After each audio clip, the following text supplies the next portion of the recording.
Hey everybody, I'm here. I am playing the League. I apologize for such a late video, but yes, I've been playing. This is my third character of the League. Just to catch, I guess, everyone up who's interested. My first character, I played an Ethereal Knives Spirit Stacker. That was by Mod, Maude.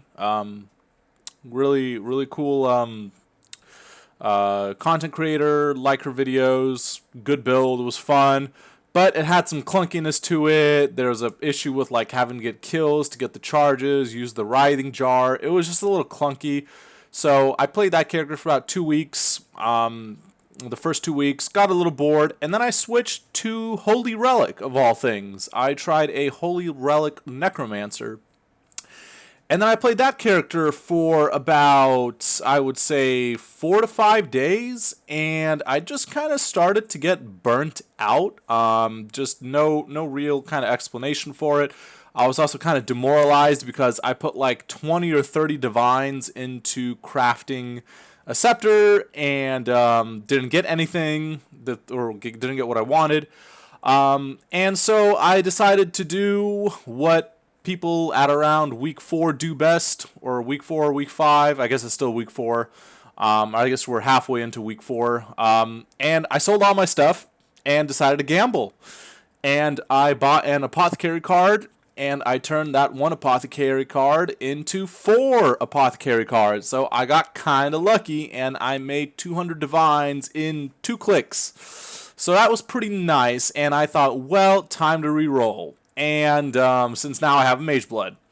Though didn't quit the League this time around. As a last, I think if you look, I think I have a couple leagues back, I have a video of me with 3 apothecaries and I wiped all of them, and then that was the end of the League for me.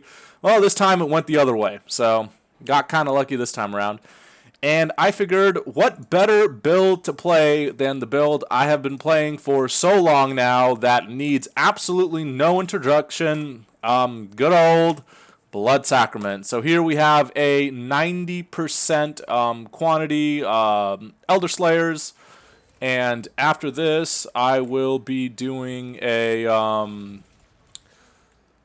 Maven.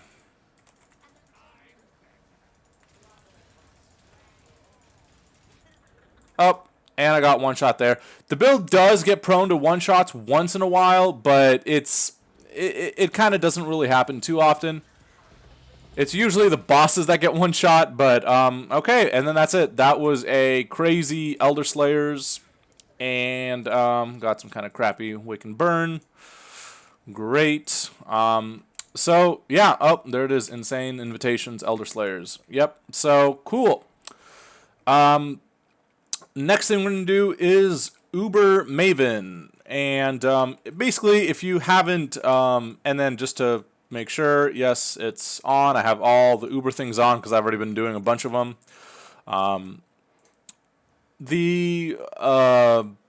If you've seen my past videos on Blood Sacrament, there's a reason why I'm playing this for the 3rd time. It's because this build is just batshit insane. It's just stupid. You don't need a Mage Blood, and you don't even need the gear that I have. I mean, my gear honestly isn't even close to min-maxed. I'm using uncorrupted combs. What a noob, right? And I'm using Entropic Devastations with max life. I mean, you don't have to have the max life. You don't have to have a Mage Blood. You can just get a regular belt, Abyss belt, Stygian Vise, just a Glimpse of Chaos, 50C. Wrath Pith, I think, is like, I don't know, like 50 seed or something. These boots you can self-craft for pretty cheap, actually. They look all kind of fancy and all, but they're actually not that bad. Anyways, I'll go through the rest of the gear. Let's go ahead, do Uber Maven. And this will be a pretty quick kill. And I will explain why I am casting Enfeeble and Vulnerability randomly. Here we go. And that's Uber Maven. This is why this build is just stupid. There's just the damage is so dumb. There's no rhyme or reason, and it just makes all content in this entire game just really a big joke. Like, it's It's just insane how overpowered this build is. I'm honestly a little bit surprised this build hasn't been nerfed yet for how little investment you need. It's rather insane. I mean, I have more than a little investment, obviously, with the Mage Blood. But you know, you still you don't need anywhere near the level of currency that I have to get. You know, you can still get like 80% of this with a fraction of the currency. So there goes them.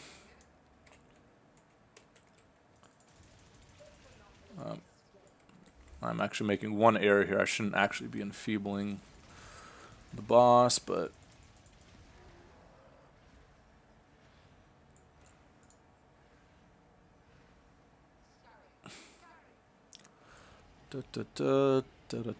Alright.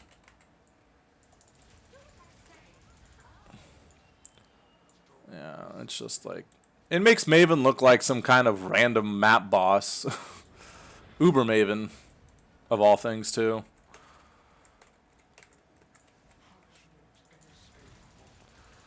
And that's the brain.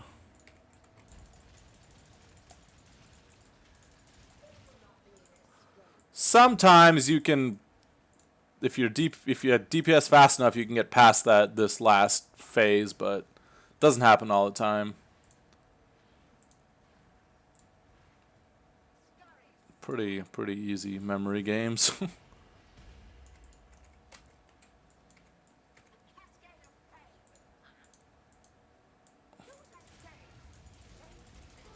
And that's it. Really easy stuff. I mean, just, yeah. And we got Avatar of Fire, Impossible Escape. Interesting. Yeah. Alright. So, basically, if you watched my min-maxing Blood Sacrament video, I think couple videos back, that's basically what I'm doing here. So the gear is just kind of what it is basically supposed to be. Relic of the Pact, Pride with Essence Worm. You don't use the Petrified Blood, especially for softcore. I mean, this build is not a hardcore. You can't play this build in hardcore, but you definitely don't use the Petrified Blood. That shit's just worthless. Combs, but technically in Temporary League, there's technically a better option than Combs, which I am currently kind of working on, and it starts with this pretty much, which is a Fractured Guadaletzes, and you have to kind of work this up from here. I just have this for sale just to see if anyone bites, but I mean, I'll work on this chest as I get more currency. Unless you have something like this on standard, you're not gonna. Yeah, this would be the #1 chest. Well, technically, this is still missing 70 life, but that's beside the point. But in Temp League, getting a rare chest is actually going to be better. And then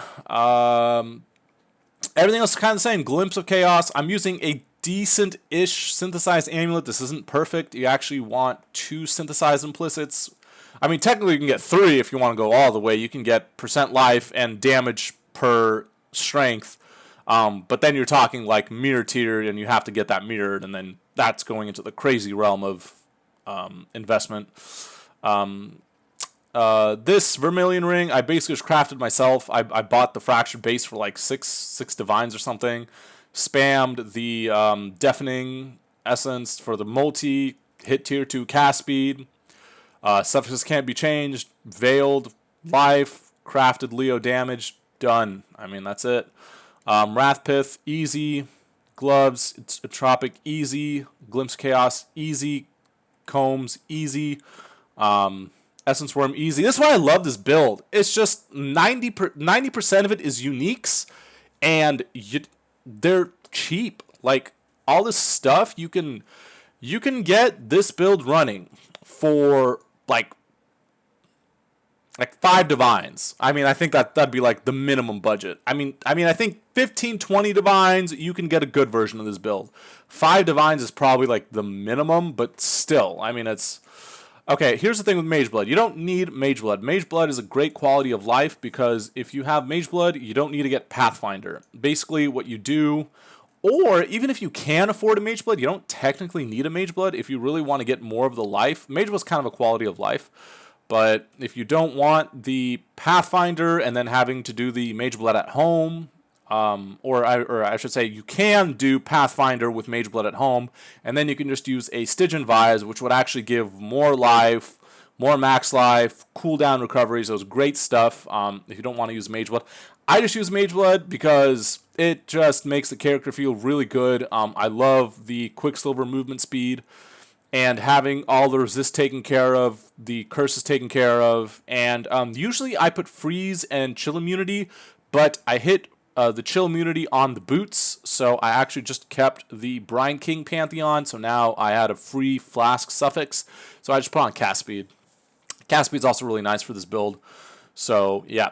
In terms of the tree, there are some changes now with 3.22. As you can see, my whole tree is tatted up, as they like to say, with honored tattoo of the oaks. Each one of these gives 2%. Now, I don't actually know how good they are because what you have to remember is for every 10 strength, you're actually sacrificing 5 maximum life and 2% spell damage because we are Iron Will, obviously. So the actual toss-up between 5 life and 2% spell damage and 2% increased max life, it's actually close. But I decided to get the tattoos. It seems like the tattoos are always like slightly better than the base tree nodes or the base attribute nodes. Especially to replace the intelligence, the 2% is just free 2% life. So definitely try to replace as much of these int nodes as you can. Now here's the other interesting thing. As you can see here, I'm pathing all the way up to Pain Attunement and to get this jewel socket. But it's actually pretty inefficient. There's actually a better way you can do this, and that is actually to get the tattooed Pain Attunement. If you can land a tattooed Pain Attunement, that would be crazy because that will save at least like 2 or 3 points because you can get this jewel socket instead, and then you can save up having to travel up this way to Pain Attunement. So at the very least, like this jewel socket is only 4 points, and this one is... You're saving like 2 points, but then the problem lies is that then you lose like this 30 intelligence, which actually is kind of a problem because this build needs 160 pretty much intelligence to run Wrathpith. So that's when it's kind of an issue because then you might have to consider just taking an Ancestral Knowledge node. So then you're really only up 1 skill point. So it's you know, I mean, it's a really min-max thing. Do you want to spend 150 chaos per attempt with a 1 in 43 chance? It's up to you. Okay. In terms of the rest of the tree, it's kind of all the same stuff. Unnatural, the 12, 566, lethal, all the same good stuff here. So this is why I was casting Vuln and Enfeeble because of Balance of Terror. Now that Balance of Terror is back, it's actually really good. It's better than any rare jewel. It's even, I would say, it's better than a is better than a Watcher's Eye because Watcher's Eye gives the double damage, but it only gives increased fizz. It doesn't give crit multi. So all you have to do before the boss is just go boom boom, just cast the 2 curses. And then you get your 40 crit multi and another 10% double damage chance. So, yeah. No question about that. All the other jewels are just double multi life. It doesn't really get much better than that. The only way it gets better is if the second prefix is actually like global physical damage. But it's really hard to find the double multi life global fizz. It's like... And those jewels cost an exorbitant amount of money. I already paid, I think, like 6 to 7 divines for each of these jewels. And I have one. Where's the other one? That's the dissolution. You want to try to get the 30% more dissolution. I think it's like 4 divines, somewhere around there. Here's another one. And then here's one more here and one more here. So I have 4 of these rare jewels right now. Okay, here's the thing with the cluster jewel. I managed to get a pretty insane cluster jewel. This one is basically one-off perfect. It's just missing one all attribute, which really doesn't amount to much because that one extra attribute, it doesn't get scaled. It doesn't scale up to 2. It doesn't hit the 2 breakpoint. So if it's 3, it goes to 4. If it's 4, it goes to 5. So there's really there's no. I'm only missing, even with the increased effect, it's still only missing 1 point. So there's really no there's not much. The fact basically is that it's tier 2 attribute. It really doesn't make any difference. I actually, miraculously, some dude sold me this jewel for 5 divines. I was like, what? I saw this jewel pop up, and I insta-bought it. This jewel is worth way more than 5 divines. I mean, I think this jewel is minimally worth like 30 to 40 divines, and I actually spent more divines divining it than I did to buy it, which is kind of crazy. I actually spent 8 divines to get the 10 life, 8 strength, because that's really the 2 important ones, because those really scale with the 35% life. Because if you only have like 8 life, you only get what, like an extra, it only goes to like 10. But if you have 10, then it goes to 13. So then you get 13 life for each one. Then that kind of makes more of a difference. Same thing for the strength. So as you can see, I pretty much have all of them. I'm missing 1 point because I am level 99. So I'm missing 1 level. The last point goes there. So, or if I get the tattoo, I guess I can switch stuff around. But anyways, yeah. So, and I don't have these 2 strength now, so maybe, anyways. So that is the build. That is what I am playing. I also have Onslaught here since I don't have Onslaught on the boots. But this Onslaught is actually better because it is on hit as opposed to the Onslaught on boots, which is on kill.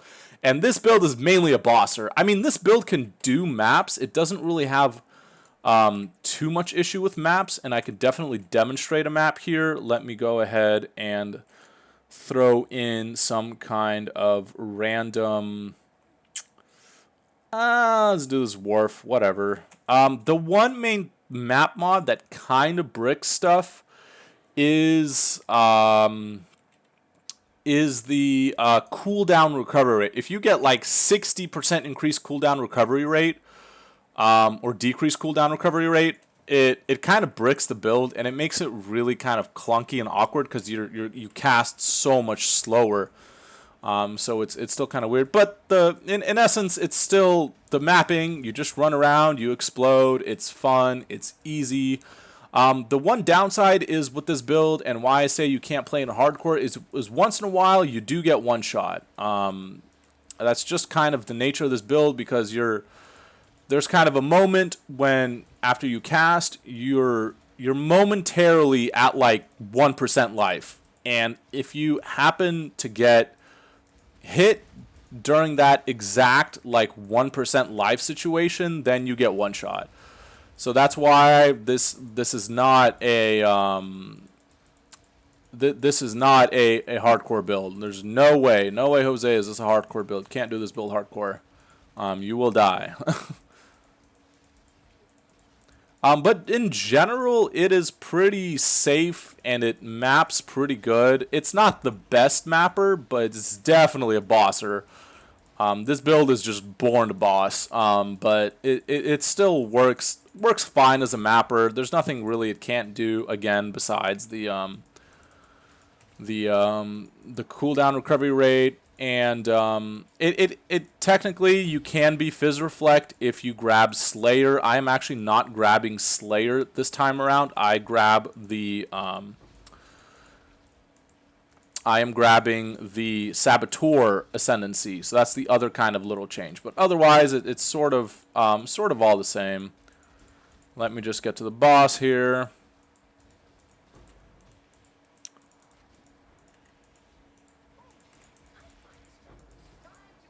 I want to wait for it to summon the 2 other ones.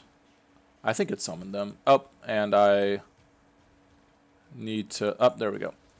So that's the other kind of clunky thing with this build is you have to wait. If you get hit enough, you have to wait 2 seconds to get your life back. That's kind of the other sort of annoying thing. Oh, there's a boss up here. Oh, hold on. I need to get my life back. 1, 2. All right, now we go. Okay, now everything's dead. All right, cool. So that is, what is all these white and yellow maps? What the heck? All right. Yeah. Let's just kill this guy really quick. And that's it. I've got a hunter's result. All right. Okay, and that's it. I think that kind of wraps up everything that needs to be told for this character. It's Blood Sacrament.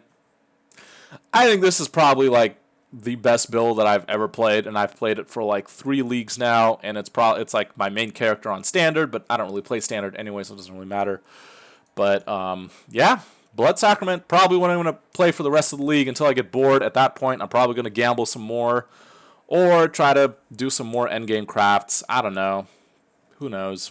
But that is all. Yeah. Thank you guys for watching. If you have any questions about the build, I'll leave it in the comments below. I'll try to answer, and I will put the POB of this character also in the description. See you guys on the next one.